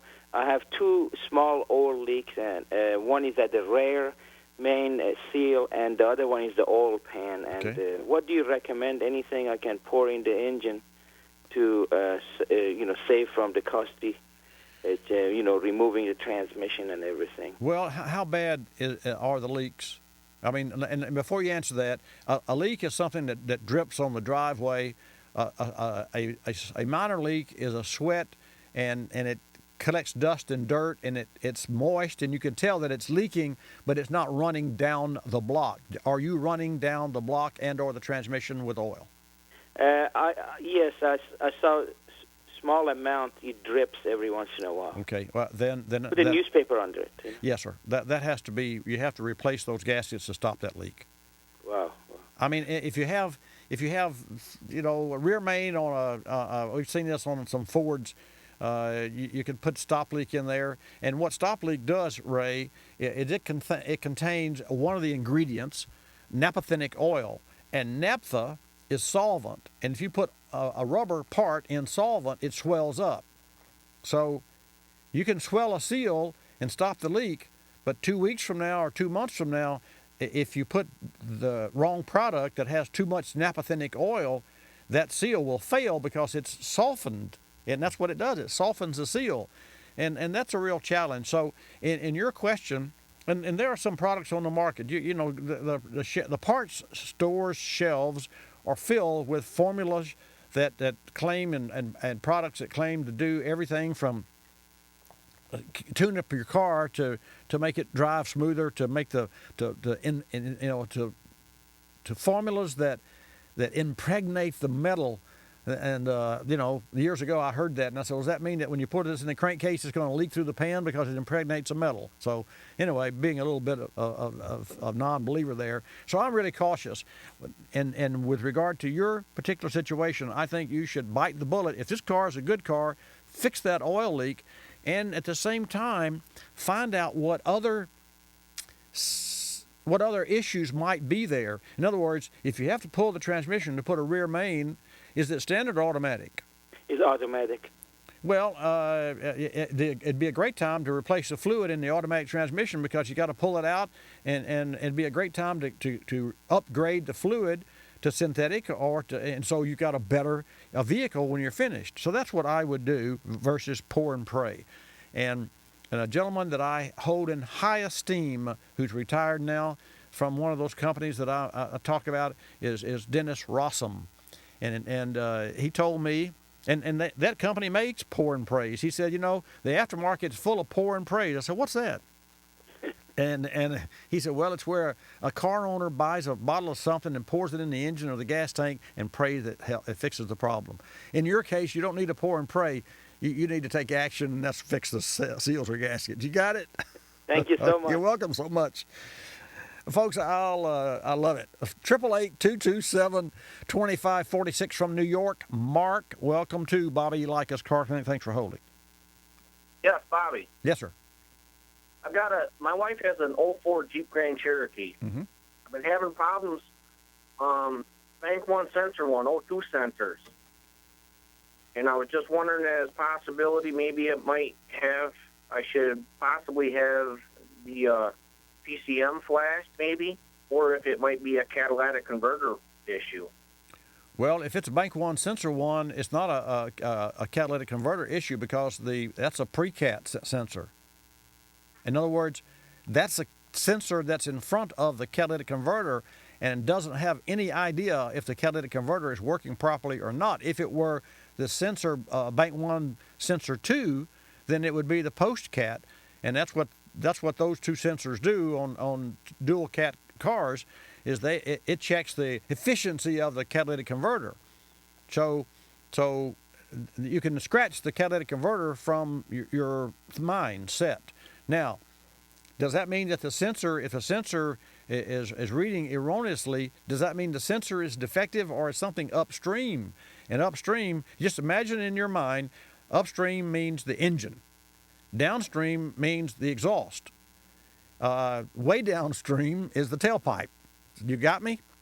Exactly. Okay. Yeah. So you've got a midstream. You've got a pre-cat. So in front of the exhaust system, including the catalytic converter, which is the first thing that the exhaust sees, is the engine and an O2 sensor, and then the cat. That O2 sensor is the one that's giving you the challenge, and I would read, if I were the technician, the operation of that sensor and see what the reading of that sensor does on the 04 and see if it was within the specifications.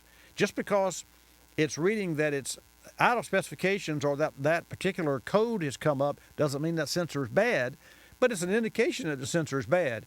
So before I would reflash anything and get carried away with reprogramming, I would replace the part that is either sending the wrong signal or creating the code.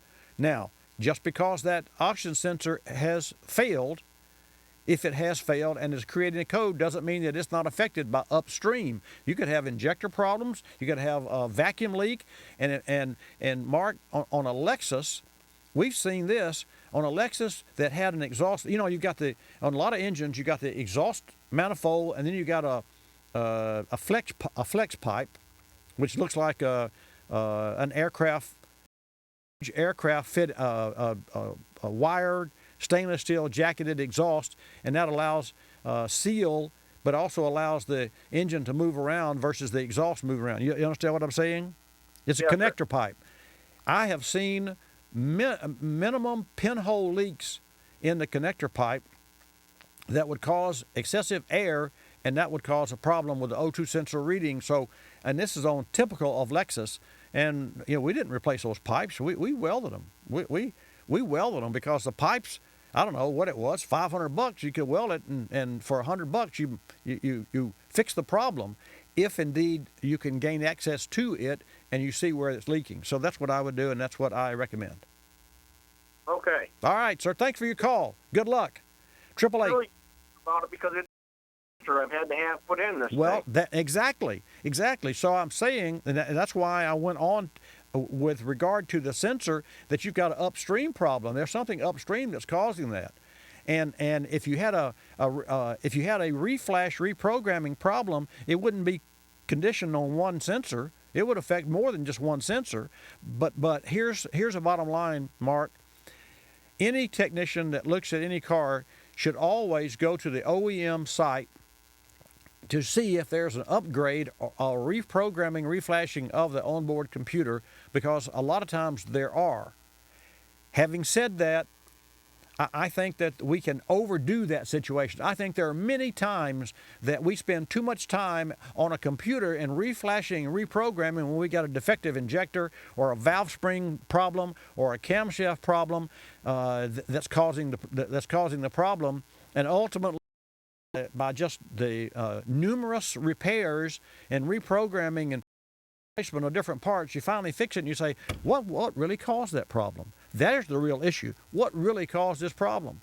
And where's the needle in the haystack? Well, how much will you charge me to pull the needle from the haystack? I will charge you $0, but I'll charge you to find it. If you got a big haystack and a little needle, it's going to take me a while to find it. And unfortunately, that's just the way repairs are, whether you're working on lawnmowers, engines, or space shuttles.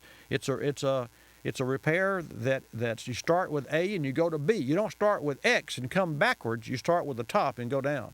Hey, thanks for your call. We'll take another call from Harold. Harold, welcome to Bobby Likis Car Clinic. Thanks for taking my call. You're welcome. This is a security problem. Okay. I'm a jewels, and I'm also a diamond setter, and I carry a lot of this stuff in my trunk in the Miami area. I had a 2006 Camry, which I traded in. Okay. And it had a lock, a trunk lock, that I Right. was able to turn it and lock the trunk, and it had an alarm. The 2015 does not have a lock. So what I wanted to do, I have an alarm, but I want to disconnect the cable.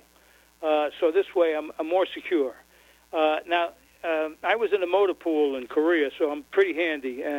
How would I go about disconnecting that cable? Well, I would go the easy route versus going into the trunk and taking it loose there. I would go. That cable comes all the way up to the floorboard or by the driver's seat. Right. Is that correct? Exactly. Yeah. The cable is connected to the driver's on the left-hand side. Well, yeah. Pull the carpet up and disconnect it from the handle. I mean, that's what I would do. I'd have to see it to tell you how to do it. But if I were you, I'd make it really easy. And then when somebody pulls that cable, it's flop and there's nothing there. You know the irony, Harold, of your call with me? About 3 months ago, we had a Lexus in the house that was in for an oil change. And a gentleman came in, it was late in the afternoon. He said, "You can change the oil." I looked, it was 5 o'clock, and, I said... and we had cars around, and I don't know why. I guess I was just in a jovial mood at the end of the day, And I looked around, and I had cars stacked everywhere, and I looked back at this man who didn't know me, and I said, "Does it look like I can change oil in a car at this time?" And laughed, and he laughed, and he says, "Well, I'm just checking." I said, "Yeah, I can do it." And so we kind of hit it off, and it was kind of one of those things. And when I come back, I'll tell you the rest of the story. And Harold, don't you go anywhere, because this man was a jeweler and carried very expensive jewels within his trunk. The rest of it when I get back. Fortune 500 companies choose Royal Purple lubricants to protect and improve the performance of their multi-million-dollar equipment. The same high-performance technology is also available for your car, truck, motorcycle, boat, or ATV. Royal Purple enhances performance and provides superior protection for anything wrapped in metal. Royal Purple is the performance oil that outperforms. For independent tests and endorsements that document Royal Purple benefits, go to royalpurple.com. That's royalpurple.com. I'm Bobby Likis with today's Drive Smarter tip. Escort, the world's best radar and laser detectors. Lime green and orange, not fashion shades. car fluids on garage floors. Lime green says radiator coolant. Orange hints leaking transmission fluid. Catch these fluids on a newspaper and show them to your technician. This Drive Smarter tip is brought to you by Escort. Check out Escort's Drive into Summer event going on now through July 18. Don't just drive smarter. Escort. You're listening to Bobby Likis Car Clinic. Another great place to use Visa. And jiggle, they jump and they sing, they poke and they play with most wondrous things. And that's just the parents. At Creative Kid Stuff in Minneapolis, you'll find the most enchanting toys and games for kids of all ages. But if you want to bring home their innovative playthings, you better bring your Visa card. Because at Creative Kid Stuff, you can let your child's imagination run wild, but you can't use American Express. Visa, it's everywhere you want to be.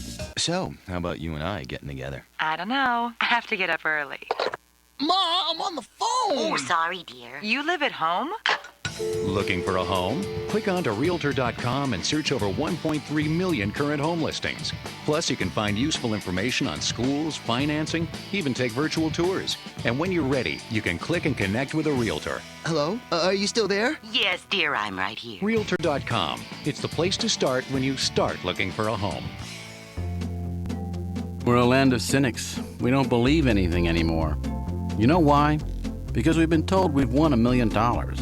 That it's new and improved, that it slices and dices, that our favorite singer is still alive, that we'll be prosecuted if we cut off the tags, and of course that everything is backed with a 100% money-back guarantee. So when we hear the words customer service, we don't believe it. Travelocity isn't surprised if you're a little skeptical when they say they have excellent customer service, and that there's actually a pleasant face behind this website, a living, breathing person with a supercharged computer full of answers. Someone who's willing to help when you get lost, and most of all, someone that will actually pick up the phone when you call with a question or a concern. Customer service is just another example of how Travelocity puts you in control of travel. Chances are you'll never have to use it, but it's good to know it'll be there if you need it. Travelocity.com. Go virtually anywhere.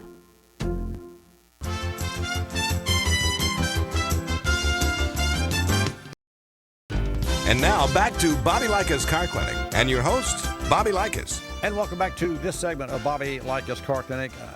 As we were going to the break, Harold from Miami, who's a jeweler, was talking about his disconnecting on his 2015 Camry that opened the trunk so he could carry his jewels in the trunk. Recently, we had a gentleman here for an oil change, and during the oil change, we noticed that he had a brake light out, so we opened the trunk. And when we did, it moved about 4 inches and then was held down on the inside by a huge chain with a lock. I mean, a big lock. And so I went up to the customer center and asked the gentleman if we could get into his trunk, and because we had to replace the light. And he said, sure. And he came back and he stood there, and then I said, well, what is this? And he said, and when he opened it, I saw he had boxes of what I presume to be jewels and expensive, wares inside these boxes. And his trunk had been made into a safe. And so Harold from Miami, that would be my advice, to look online for a company that could make your trunk safe. And what they did, I asked him specifically what they did, and he said they sealed where the back seat goes and allows somebody that could jump in the car and rip the back seat out and get into the trunk. Seal that part. And then, of course, you have the fenders that are a factory and the deck lid that's factory. But then the trunk is held down by a chain. He said the only concern that I have is when I go to a motel or a hotel and I want to get into my trunk, somebody could see me undoing the lock, because he's got a key that undoes the lock. So anyway, that's I found most interesting. And if you're in the service business, sooner or later you're going to run across everything, and that was one of them. We're going to go to Jim, and Jim is a patient individual who has a '66 Corvette. Let me give you the number. I'll get your call in, 888 Car Clinic, 888-227-2546. Jim, thanks for holding. Welcome to Bobby Likis Car Clinic. Yeah, Happy New Year, Thank you. Bobby. Thank Always you, sir. Pleasure to talk to you. It's my pleasure, sir. Listen to you. I've got a '66 Corvette, of course, 50-year-old car. Mm-hmm.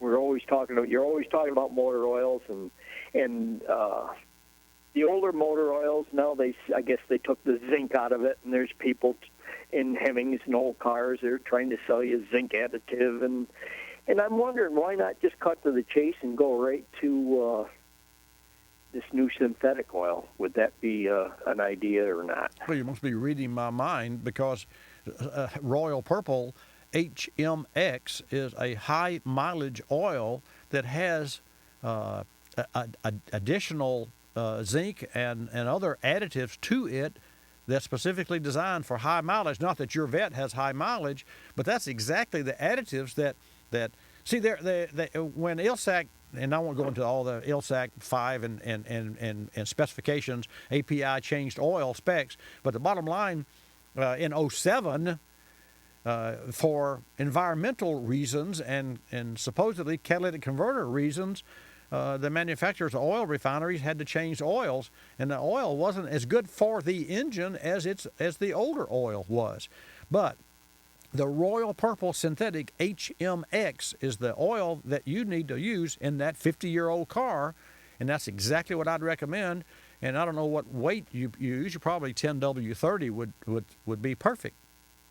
Yeah, I think mostly back in the day, we always put like 1040 in, but 1030 is fine. And you just, if the engine is healthy, trust me, 1030. Now there's some newer cars that run 40, but they're, as a rule, turbocharged cars, and they run 5W40 because they've got to have that high heat protection of the 40 weight with turbochargers, and they still have to have the flowability and the pumpability of cold oil, and that's where you get the 5, the W's for winter. But for you, Jim, in New York, I recommend the Royal Purple HMX, which is the high mileage oil that is specifically manufactured for that purpose. Now, you mentioned zinc, and Royal Purple makes, and this is for hot rods and for high performance street cars, an HPS. But I don't think that you need the HPS. I think you should do well with the HMX, and you can go to royalpurpleconsumer.com for more information. Does that help you? Yeah, that wouldn't say super clean the engine. I mean, I'm yeah, it's gonna. I how many miles you drive a year? Last year it went 30 miles. The year before it went 12 miles. I change oil every year anyway. Yeah, you and I are on the same page. I got a Viper, and in 2013 I put 34 miles on that vehicle. This year I'm promising. Last year I put less than 300. This year I promised myself I'm going to drive it more. And we just spent. It was on the rack for a week. Not because we worked on it for the week, but we worked on it when we weren't working on other customers' cars. But I did everything I could possibly think of to that car, and it only has 31,000 miles. But Jim, I put 10W30 Royal Purple Synthetic, which is what I use. I put a Royal Purple oil filter, which is also a synthetic 600 psi burst, ultra high performance. That's the ultimate oil change. I flushed the cooling system. I flushed the slave cylinder for the clutch system.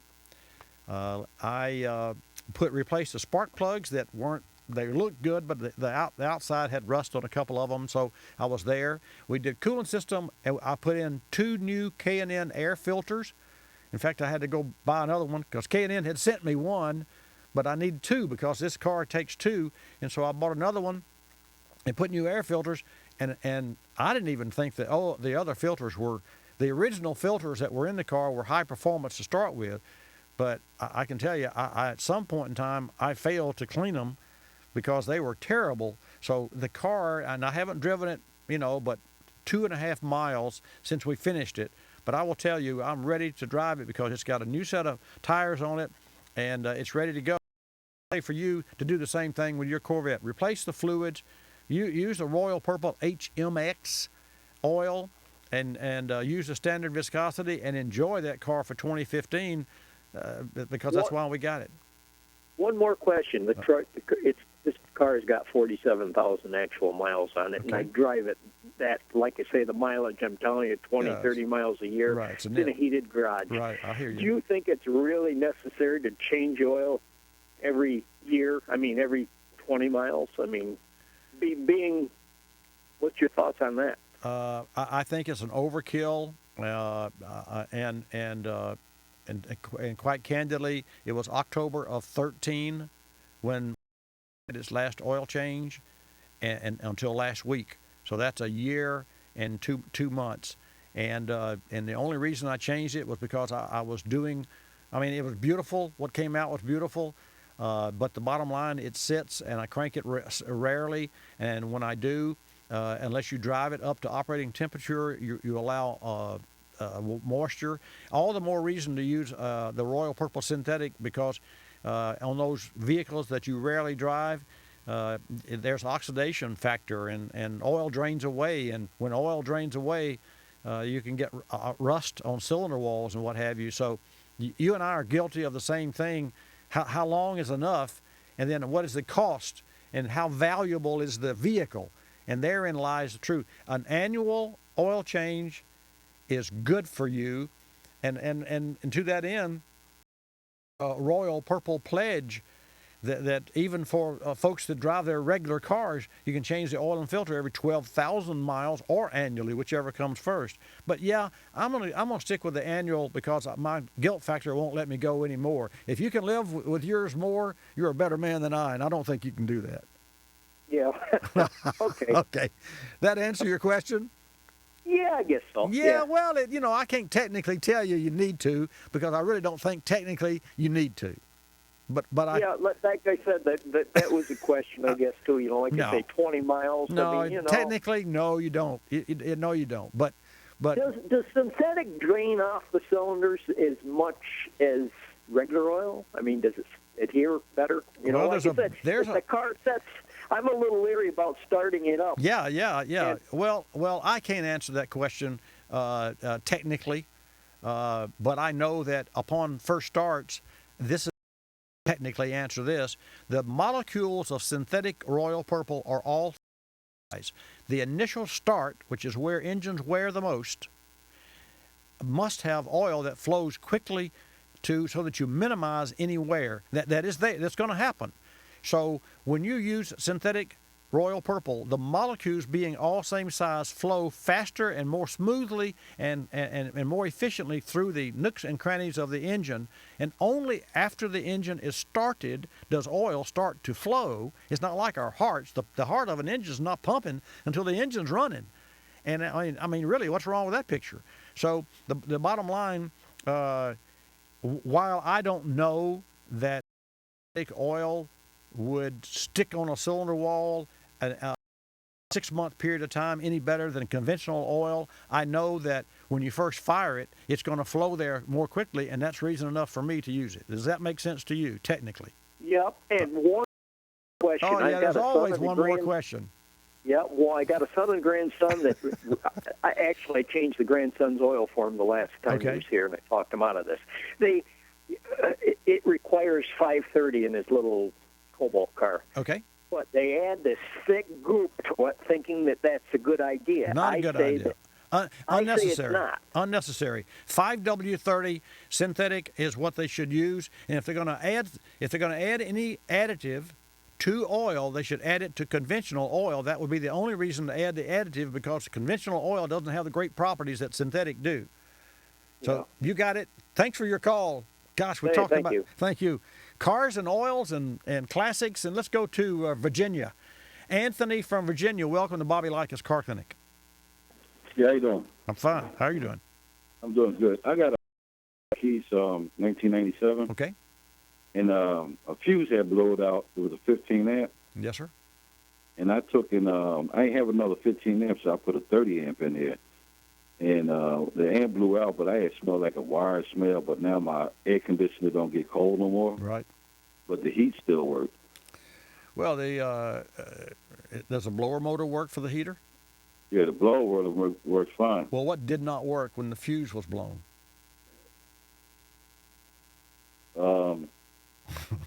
Everything was working before the fuse blew. Well, It was raining, and I don't know if it shorted out. Wait. When the fuse? How did you know the fuse was blown? Why did you check the fuse to start with? What did not work when the first? Okay. All the lights went off on the dash. Okay. You know, the radio and the lights, the digital lights. Okay. Yeah. Speedometer. Well, you did the wrong thing, Anthony, by doubling the amperage of the fuse. I mean, you know, the fuse, the 15 amp fuse is there because there's a 10, 8, 9, 10 amp draw. You got to have headroom. So you took headroom and you quadrupled it with that 30 amp fuse. And so whatever was causing the 15 amp fuse to blow wasn't shorted enough to cause the 30 amp. Instead of the 30 amp fuse blowing, it melted the wire. So you smell wire, so somebody's got to take the dash apart and find what melted and what the original culprit was, and that's expensive.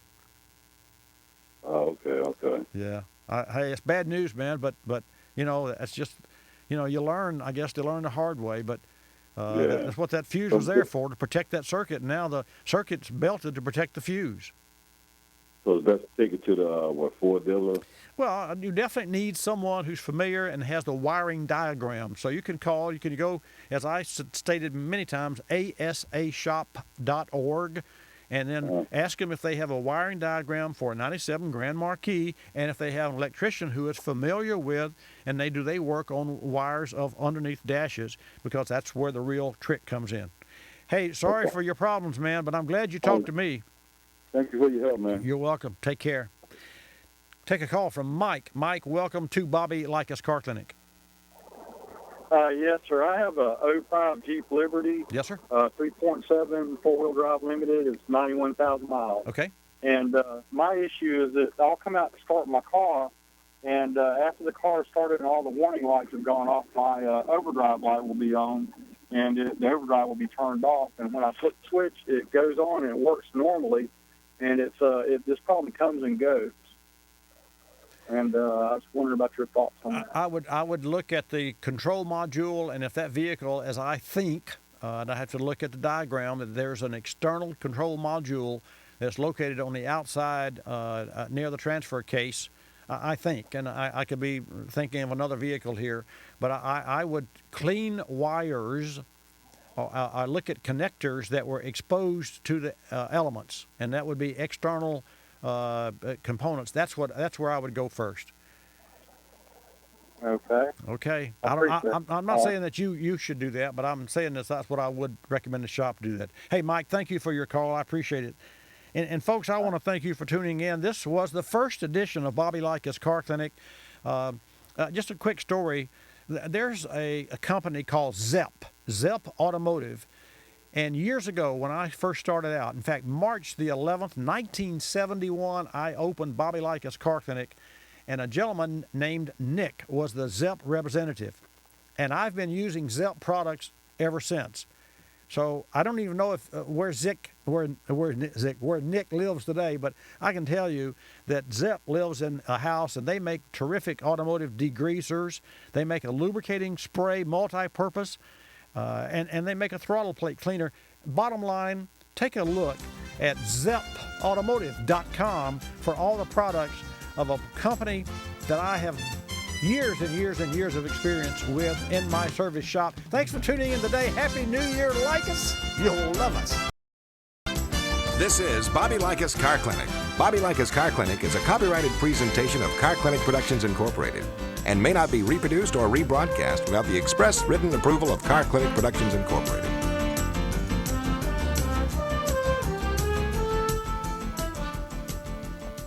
I'm Bobby Likis with today's Fact or Friction. Brought to you by Royal Purple, the performance lubricants that outperform. Fact or friction? Low engine temps are a sign of good engine health. Friction. You know engines that run hot are just a step away from overheating, but engines that run too cool are also in danger. Why? Low engine temps can cause dreaded water intrusion. Water collects in oil when the natural condensation that occurs in engine startups is not dissipated, typical of short trips when engines aren't brought to full operating temperature. Not only can water intrusion rust engine components, but it also erroneously adds to the oil level. An advantage of synthetic oil is its additive package, like Royal Purple's Centerlec technology that combats the hostile environment caused by water intrusion. When choosing oil for your vehicle, consider Royal Purple High Performance Motor Oil. Visit royalpurple.com for all the Royal Purple advantages, then pick up Royal Purple today at Pep Boys. You're listening to Bobby Likis Car Clinic. Driving a cab in this town can drive you nuts. It's like hurry up and wait. Last week, I'm stuck behind a bus on Broadway when that pastrami on ride catches up with me. Ooh, heartburn big time. Guy in the back seat says, "Here, take a Zantac 75. I say, "What are you, a doctor?" And he says, "Yeah." Zantac 75 relieves heartburn anywhere, anytime. A real gentleman, that doctor. Zantac 75, the heartburn relief doctors trust. Hi.